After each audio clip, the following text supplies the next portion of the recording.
అందరికీ నమస్కారం ఫ్రెండ్స్, మైత్రేయి వ్లాగ్స్కి స్వాగతం. నేను ఈ వీడియోలో ఇప్పుడు ఏం చెప్పబోతున్నాను అంటే ఏదైనా బిజినెస్ చేసే ముందు ఎలాంటి జాగ్రత్తలు తీసుకోవాలనేది చెప్తున్నాను. ఎగ్జాంపుల్గా నేనే తీసుకొని నేను మీకు ఎక్స్ప్లెయిన్ చేయబోతున్నాను. ఏమీ లేదు, ఇంతకుముందు నేను ఒక చిన్న బిజినెస్ చేద్దామని చెప్పి ఇంట్లోనే నార్మల్గా పెట్టుకున్నాను. నేను వర్క్ చేస్తూ ఉంటానన్నమాట. నేను జాబ్ హోల్డర్ని. ఆ జాబ్ చేసుకుంటూ ఈ బిజినెస్ చేద్దామని పెట్టుకున్నాను. నార్మల్ ఇంట్లో నేను ఏం చేస్తానంటే ఫాల్స్ ఉంటాయి కదా, ఫాల్స్ నేను హోల్సేల్గా తెప్పించేసి ఇంట్లో పెట్టుకొని చేస్తూ ఉన్నాను. సడన్గా ఏమైందంటే ఒకరోజు మన ఇంటి పక్కల వాళ్ళు వీళ్ళు ఉంటారు కదా, ఇలాంటి వాళ్ళతోనే ఫ్రెండ్స్ చాలా ఇబ్బంది అండ్ కేర్ఫుల్గా ఉండాలి. వాళ్ళు ఏం చేశారంటే నేను చేస్తున్న బిజినెస్ నేను గ్రో అవుతున్నానని చెప్పి నా మీద వాళ్ళు ఇది వేసేసి ఎవరైనా మనకు వస్తారు కదా ఫ్రెండ్స్ కొనుక్కోవడానికి, వాళ్ళందరినీ కూడా రాకుండా చేసి బిజినెస్ని స్టక్ చేసేలాగా చేశారండి. అసలు నేను తెచ్చుకున్న దాంట్లో నాకు ఖర్చు అయింది వచ్చేసేసి నేను 1000 పీసెస్ పైన తెప్పించాను, అన్ని కలర్స్. దగ్గర నాకు 12,000 టు అబవ్ అనేది వచ్చింది ఫ్రెండ్స్ ఖర్చు. ఆ 12,000లో కనీసం కూడా నాకు 2,000 కూడా రాకుండా చేశారు. ఎందుకంటే మార్నింగ్ అండ్ ఈవినింగ్ టైమ్స్లో మా సందులో చాలామంది మిషన్ కుట్టే వాళ్ళు ఉంటారు కదా, టైలరింగ్ చేసేవాళ్ళు చాలా ఎక్కువ మంది ఉన్నారు.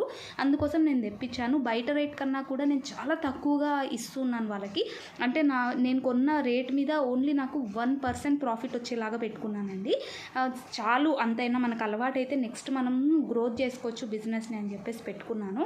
కానీ వాళ్ళు చుట్టుపక్కల వాళ్ళు చేసిన మిస్టేక్ వల్ల, ప్లస్ ఇంకో విషయం ఏంటి అంటే నేను చేసిన మిస్టేక్ ఏంటి అంటే ఫస్ట్ ఏదైనా మనం బిజినెస్ చేయాలనుకుంటున్నాం అనుకోండి, అది శారీ కావచ్చు, నార్మల్ మన బొటిక్ లాంటి బిజినెస్ కావచ్చు, ఏ బిజినెస్ అయినా ముందు గ్రౌండ్ వర్క్ చేసుకోవడం అనేది చాలా ఇంపార్టెంట్ అండి. మనం చుట్టూ ఏం జరుగుతుంది అనేది గ్రౌండ్ వర్క్ అనేది చాలా ఇంపార్టెంట్. మనం పెట్టాలనుకుంటున్నప్పుడు ఒకవేళ మనం ఇంట్లోనే పెట్టాలనుకుంటే మన ఏరియాలో ఎంతవరకు అది నడచగలదు, అసలు మనకు ఒకవేళ నడచకపోతే మన లాస్ ఎంత వస్తుంది అనేది మనకు పర్ఫెక్ట్ ప్లాన్ ఉండాలండి. లేకపోతే మాత్రం చాలా ఇబ్బంది పడతారు. నాలాగా నేను చేసిన మిస్టేక్ గ్రౌండ్ వర్క్ చేసుకోలేదు.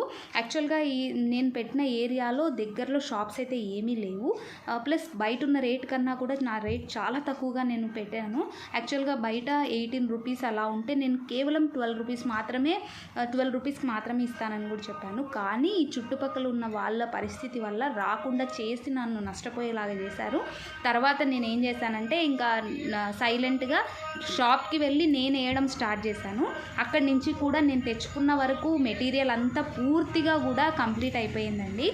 నేను తెచ్చుకున్న మెటీరియల్ అంతా కంప్లీట్ అయిపోయి నాకు 1% ప్రాఫిట్ ఏదైతే ఉందో అది నాకు వచ్చింది. ఇక తర్వాత నేనైతే చేయలేదు, ప్రస్తుతానికైతే ఖాళీగానే ఉన్నాను.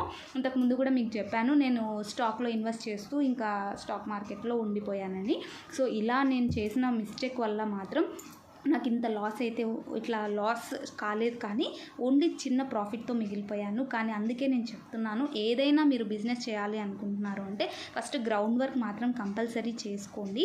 ఒకవేళ మీరు శారీ బిజినెస్ పెట్టాలనుకుంటే మాత్రం అంత పెద్ద గ్రోత్ అయితే ఉండదు. మనకి ఇప్పుడు గ్రోత్గా ఉండే బిజినెసెస్ వచ్చేసేసి నార్మల్గా మనకి ఇప్పుడు ఉన్నది ఒక నర్సరీ బిజినెస్, అంటే ప్లాంటింగ్ సంబంధించిన బిజినెసెస్ అయితే బాగా జరుగుతున్నాయి. నెక్స్ట్ ఇంకోటి ఏంటంటే బొటిక్ అయితే మనకి ఎప్పటికీ కావాల్సిన బిజినెస్ అండి.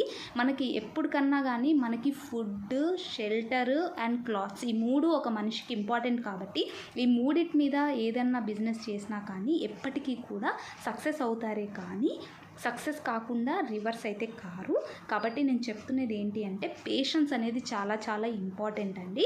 మనకు పేషెన్స్ ఉంటేనే మనం ఏమైనా చేయగలము.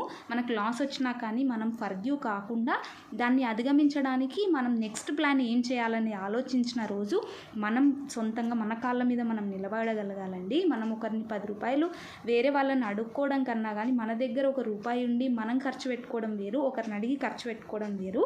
కాబట్టి నేను సజెషన్ చేసేదాన్ని ఏంటి అంటే ఎవరైనా ఉమెన్ ఇంట్లో ఉన్నా కానీ మిమ్మల్ని మీరు తక్కువ అంచనా వేయొద్దండి. మీ ఉన్న సిచ్యువేషన్లోనే, మీ ఉన్న సరౌండింగ్స్లోనే మీ ఇంట్లో ఎంతైతే మీకు సపోర్ట్ చేస్తున్నారో దాన్ని బట్టి ఆలోచించుకొని చేయడానికైతే ప్రయత్నించండి. ఇలా చేయడం వల్ల మన కుటుంబం బాగుపడుతుంది. మనం కూడా నలుగురిలో ఒక కనీసమన్నా హై రేంజ్లో లేకపోయినా వాళ్ళతో పోలిస్తే కొద్దిగా పాటి మన సంతోషం అనేది ఉంటుందండి. మన సోల్ని ఎప్పుడైతే సాటిస్ఫై చేస్తామో మనం హెల్తీగా ఉంటాము.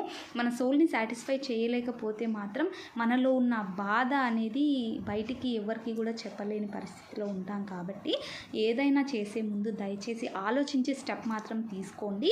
మీకు లాస్ రాకున్నా పర్వాలే, కొద్దిపాటి ప్రాఫిట్తో మిగిలేలాగైతే చూసుకోండి. పేషెన్స్ అనేది ఇంపార్టెంట్. నేను ఎట్లయితే నా దాన్ని అధిగమించాను, ఇప్పుడు వీళ్ళు అయితే తీసుకోవడం లేదు, నెక్స్ట్ స్టెప్ నేను వెళ్ళి వాళ్ళకి సర్వీస్ చేసి నేనున్నంత స్టాక్ని మెటీరియల్ని స్టాప్ చేసుకోగలిగాను. సో మీరు కూడా మీరు చేసే బిజినెస్కి ఒకవేళ అది లాస్ అంటే ఇంకా కాదు పరిస్థితి అన్నప్పుడు నెక్స్ట్ స్టెప్ ఏం తీసుకోవాలనేది ముందే ప్లాన్ చేసుకొని పెట్టుకొని ఎంట్రీ తీసుకున్నారంటే మాత్రం మీకు పర్ఫెక్ట్గా ఉంటుంది. ఇంకా ఏమైనా కావాలంటే కమెంట్స్లో తప్పకుండా తెలియజేయండి. ఎవరైనా కొత్తగా చూసినట్టయితే మన ఛానల్ని సబ్స్క్రైబ్ చేసుకొని బెల్ నోటిఫికేషన్ని ఖచ్చితంగా అయితే పెట్టుకోండి. Thank you so much for watching this video. If you like this video, please like, share and subscribe to Maitreyi Vlogs. Thank you so much. Lots of love to you. Thank you.